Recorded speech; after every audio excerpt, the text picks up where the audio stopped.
আসসালামু আলাইকুম ভাই ব্রাদার, কি অবস্থা সবার? Welcome to SR Rafi blogs. সকাল সকাল বের হয়ে গেলাম আজকে একটা ইমার্জেন্সি কাজে। So, চলেন ফ্লাইওভারে উঠে দেন কথা বলি। ওকে, তো সকাল সকাল বাসা থেকে বের হয়ে গেছি, কারণ হচ্ছে গত 2 বছর আগে আমার ছোট ভাই বাইক অ্যাক্সিডেন্ট করে। বাইক অ্যাক্সিডেন্ট করা হচ্ছে কেরানীগঞ্জে। অ্যাক্সিডেন্টটা এমন ছিল যে, এমন না যে ও কাউকে মেরে দিছে বা ওকে কেউ মেরে দিছে, বিষয়টা এমন ছিল না। ও পালসার 150 চালাইতেছিল, ওল্ড মডেলের যেটা, ওইটা। তো হঠাৎ করে সামনে সিএনজি পড়ে যাওয়ার কারণে ও যখন ব্রেক দেয় ওর ফ্রন্ট ব্রেকটা ফেসে যায়। ফ্রন্ট ব্রেকটা ফেসে যাওয়ার কারণে ও বাইকটা নিয়ে পড়ে যায়। তখন এমন না যে বাইকের স্পিড অনেক বেশি ছিল, বাইকের স্পিডটা মোটামুটি 15-20-এর মধ্যেই ছিল। কারণ একজন মানুষ বাইক অ্যাক্সিডেন্ট করলে তো তার হাত পা ছিলে যায়, কেটে যায়। ওর ওই ধরনের কোনো মানে কিছু কাটেই নেই, হাতও কাটে নাই, পাও কাটে নাই।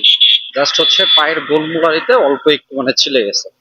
প্রবলেম যেটা হয়েছে যে ও যখন বাইকটা নিয়ে পড়ে গেছে, আমাদের যে ফুটরেস আছে পাদানি, এইটা হচ্ছে ওর পায়ের উপরে পড়ে।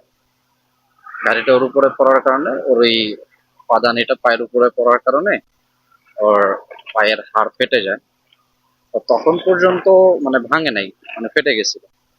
তো পরবর্তীতে ও যখন বাইক নিয়ে উঠে, উঠার পরে মানে উঠে যখন বাইকটা সোজা করতে যায়, মানে বাইকটা উঠাইতে যায়, ওই টাইমটাতে ওর পা আর ওই বাইকের ওজনটা নিতে পারে নাই। না নিতে পারার কারণে ওই ফাটা জায়গা থেকে হাড় ছুটে যায়। মানে পায়ে তো দুইটা হাড় থাকে, দুইটাই ছুটে যায় এবং কোনাকুনি ভাবে ছুটে যায়। তো তখন সন্ধ্যা, হ্যাঁ সন্ধ্যার দিকে পরে আমাকে একজন ফোন দেয় যে আপনার ভাই এমন বাইক অ্যাক্সিডেন্ট করছে, ওনাকে কি করব। পরে ওনাকে বললাম যে আপনারা একটু পঙ্গু মেডিকেলে পাঠানোর ব্যবস্থা করেন, আমি আসতেছি। তখন আমি তো ছিলাম যমুনাতে। পরে যমুনা থেকে ইমার্জেন্সি ভাবে বের হয়ে পঙ্গুতে গেলাম, যাওয়ার পরে দেখি যে পা ঝুলতেছে, মানে দুইটা হাড়ি যেহেতু ভেঙে গেছে। দেন ওইখান থেকে এক্স রে করলাম। এক্স রে করার পরে দেন ডক্টররা বললো যে আপাতত আমরা প্লাস্টার করে দিব, আগামী 18-20 দিন এভাবে থাকবে। 18-20 দিন পরে, এরপরে হচ্ছে তারা বুঝবে যে হাড় কি এভাবে মানে বসানোর ফলে কি জোড়া লেগে যায় নাকি অপারেশন করা লাগবে। তো যতবারই মানে হাড় জোড়া লাগাচ্ছিলাম, প্রথমবার যখন প্লাস্টার করলাম, 18 দিন পরে আবার এক্স রে করার পরে দেন বুঝতে পারলাম যে না, মানে হাড়টা বসতেছে না, জায়গা মতো বসতেছে না। মোটা হাড় যে হাড়টা আছে, মোটা হাড়টা বসতেছে, বাট পায়ের যে পিছনের যে হাড়, এটা তো চিকন, ওই চিকন হাড়টা জায়গা মতো বসতেছে না। তো পরে ডক্টররা ডিসিশন নেয় যে না, এটা অপারেশন করা লাগবে। দেন পঙ্গুতে কথাবার্তা বললাম, পঙ্গুতে কথাবার্তা বলার পরে তারা বলল যে আপনারা ইয়ে করে যান, এখানে সিরিয়াল দিয়ে যান, আমাদের 1 মাসের সময় লাগতে পারে, 20 দিনের সময় লাগতে পারে। তো মানে মোটামুটি 1 মাস পার হয়ে গেছে ওর পা ভাঙার পরে, মানে এই ডক্টরদের পিছনে ঘুরতে ঘুরতে। পরে চিন্তা ভাবনা করলাম যে না, এভাবে যদি সরকারি মেডিকেলের আশায় বসে থাকি তাহলে অপারেশন হয়তো অনেক লেট হবে, পরে আর একটা প্রবলেম দেখা দিতে পারে। তার জন্য পরে প্রাইভেট দেখাইলাম। প্রাইভেটে দেখানোর ফলে ডিসিশন নিলাম যে ধানমন্ডি থেকে অপারেশন করাবো। ধানমন্ডি মিরপুর রোডে একটা হসপিটাল আছে, লং লাইফ হসপিটাল। ওইখানে মূলত বেশিরভাগই সার্জারি পেশেন্ট গুলাই আর কি বেশি, এখানে সার্জারি বেশি করানো হয়। তো ওইখানে নিয়ে যাই। নিয়ে যাওয়ার ফলে তারা বলে যে যদি পায়ের মধ্যে রড দিই তাহলে খরচটা কম পড়বে, আর যদি পাত দেই, মানে স্টেনলেস স্টিলের মতো পাত যদি দেই তাহলে খরচ কম পড়বে, বেশি পড়বে। পাতে খরচ বেশি পড়বে, রডে খরচ কম পড়বে। তো আমরা পাতটাই বসাই এবং দুইটা হাড়ে টোটাল 21টা মতো স্ক্রু দেওয়া হয়, আজ থেকে প্রায় 2 বছর আগে। তো এর মধ্যে এই যখন শীতের সময়টা আসে তখন তো হাড় একদম ঠান্ডা হয়ে যায়, কারণ এই পাতগুলো যখন ঠান্ডা হয়ে যায় তখন এই পা নাড়াইতে পারে না, পা প্রচন্ড পরিমাণে ব্যথা করে। 2 বছর যেহেতু হয়ে গেছে, কিছুদিন আগে এক্স রে করলাম। এক্স রে করার ফলে ডক্টর বললো যে অপারেশন এখন করে ফেলেন, মানে পাতগুলা বের করে ফেলেন, আদারওয়াইজ যদি পাতের মধ্যে বা স্ক্রুর মধ্যে যদি মাংস পেঁচা যায় তখন আবার প্রবলেম হতে পারে। তো এই জন্যই আজকে আর কি যাচ্ছি অপারেশনের উদ্দেশ্যে। দুইটা পাতি খুলে ফেলবো, এর সাথে 21টা স্ক্রু, মানে সকালে তাড়াতাড়ি করে বের হওয়া, আজকে অফিস থেকেও ছুটি নেওয়া, যে অপারেশনটা কমপ্লিট করতে হবে। এখন গেলে মেডিকেলে যাচ্ছি, এখন গেলে তারা হচ্ছে তাদের যে টেস্ট গুলা আছে টেস্ট গুলা করাবে, দেন দুপুর বেলা তারা অপারেশন করবে। এবং আরেকটা জিনিস যে অপারেশনের সময় তো তারা হচ্ছে শুধুমাত্র কোমর থেকে পা পর্যন্ত, মানে পুরো শরীর অবশ করে না, জাস্ট হচ্ছে কোমর থেকে পা এই অংশটা অবশ করে। প্রবলেম যেটা হয় যে এই যে অবশ করার যে ইনজেকশনটা দেয় এটা কিন্তু মেরুদণ্ডের হাড়ের মধ্যে, এই মেরুদণ্ডের হাড়ের মধ্যে ইনজেকশনটা দেওয়ার কারণে কিন্তু পরবর্তীতে মানে মাজায় অনেক বেশি প্রবলেম হয়, ব্যথা করে। গতবারও তো 2 বছর আগেও তো দেওয়া হয়েছে, ওই ব্যথা এখনো মাঝে মাঝে ব্যথা করে। এখন আজকে আবার কি করা যায় দেখি, এখন ডক্টরের সাথে কথা বলতে হবে যে কোনো মেডিসিন দ্বারা ওই জায়গাটাকে অবশ করা যায় কিনা। তো চলেন মেডিকেলে যাই।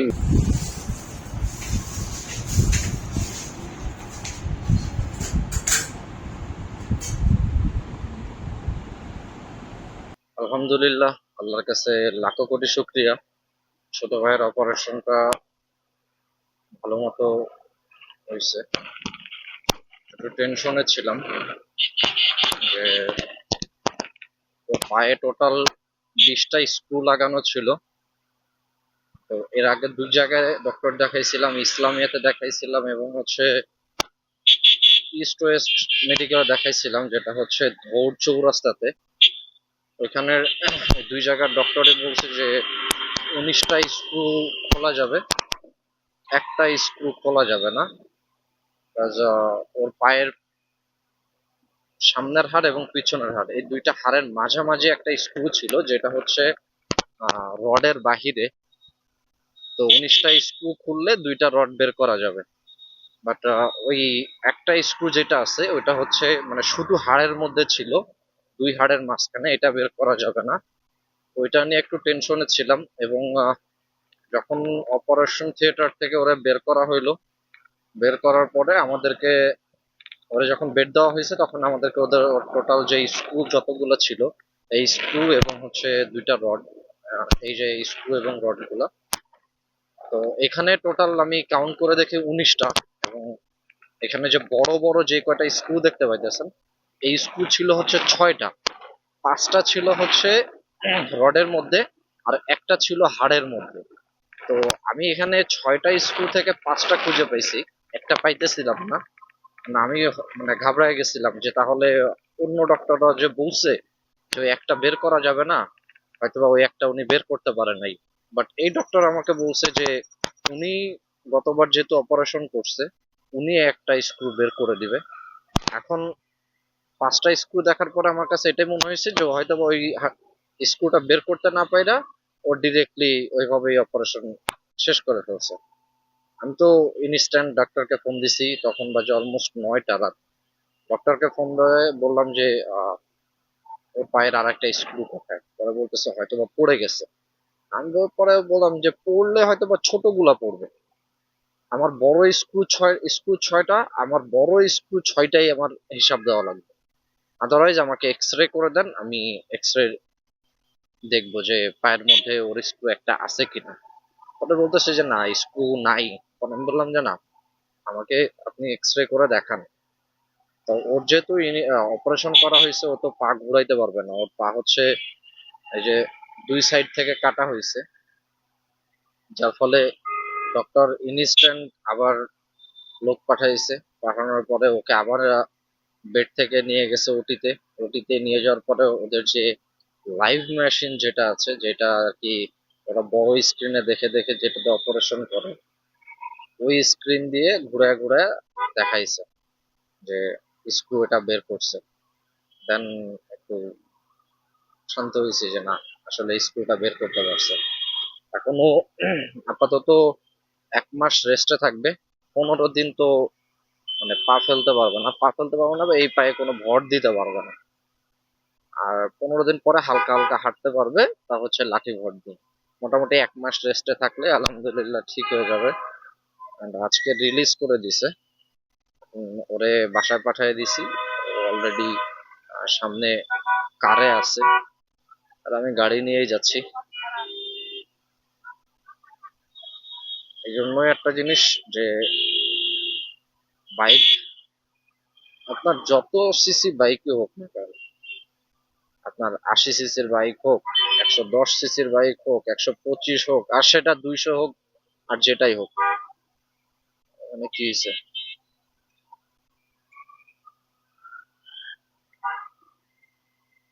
সেফটি মেনটেন করবেন মাস্ট। দেখা যায় যে 1.5 লাখ টাকার বাইক কিনছে, 1 লাখ টাকার বাইক কিনছে, বাইক কিনে 200 টাকার একটা বাটি হেলমেট করে ফেলছে। ভাই আপনার গাড়িটা তো 1 লাখ, 1.5 লাখ, 2 লাখ টাকা দিয়ে ঠিকই কিনছেন, 5 লাখ টাকা দিয়ে ঠিকই কিনছেন, একটা হেলমেট আর কত ভাই। এখন এই যে সুন্দর সুন্দর হেলমেট পাওয়া যায়, ভেগা হেলমেট গুলা, লুকিংটাও জোস এবং সার্টিফাইডও মনে হয়, বাট যথেষ্ট পরিমাণ ওইটাতে সেফটি প্রোভাইড করে। ওই ধরনের একটা হেলমেট কিনেন না, তাহলেই তো বেঁচে যান। বা একটু কেয়ারফুলি বাইক চালাইলেই তো হয়। যদিও আমার ছোট ভাই ওইভাবে অ্যাক্সিডেন্ট করে নাই, বা ও কাউকে মেরে দিছে, ওরা কেউ মেরে দিছে, এমন ছিল না বিষয়টা। বাট তারপরও সেফটি মেনটেন করলে প্রবলেম কোথায় ভাই? কারণ আপনার হাত ভেঙে গেলে আপনার হাত তো আবার ঠিক করা যাবে, পা ভেঙে গেলে পা আবার ঠিক করা যাবে। বাট একটা হেলমেটের জন্য যদি আপনি আপনার মাথায় বেশি আঘাত পান, তাহলে তো ভাই ওইটা আপনি কোনোভাবেই, মানে আপনার বাঁচার চান্স নাই বললেই তো চলে। মানে আমরা 200 টাকা দিয়ে একটা বাটি হেলমেট কিনতেছি প্লাস্টিকের, কিনে ব্যাস রাইডার বের হয়ে যাচ্ছি রাস্তায়, মাওয়া গিয়ে রেস খেলি, 300 ফিটে গিয়ে রেস খেলি 200 টাকার বাটি হেলমেট নিয়ে। যাই হোক, সবাই দোয়া করবেন আমার ছোট ভাইয়ের জন্য, যেন তাড়াতাড়ি সুস্থ হয়ে যায়। এবং যারাই বাইক চালান, সেফটি ফার্স্ট। কারণ একটা দুর্ঘটনা সারা জীবনের কারণ। আপনি যতদিন বেঁচে থাকবেন ততদিন আপনার মনে থাকবে, ততদিন আপনাকে ভোগাবে। আমি 1.5 থেকে 2 বছর আগে আমি অ্যাক্সিডেন্ট করলাম, আমি পায়ে ব্যথা পাইছি, ডান পায়ের হাঁটুতে ব্যথা পাইছি। তো আমার হাঁটুর পিছনের সাইড থেকে হাড় ফেটে গেছিল। ডক্টর আমাকে বলছে মেডিসিন খান, ঠিক হয়ে যাবে, বেশি একটা প্রবলেম হয় না, হালকা মানে অল্প একটু। বাট স্টিল নাও, আমি যদি লো কমোডে বসি, আমি উঠতে পারি না।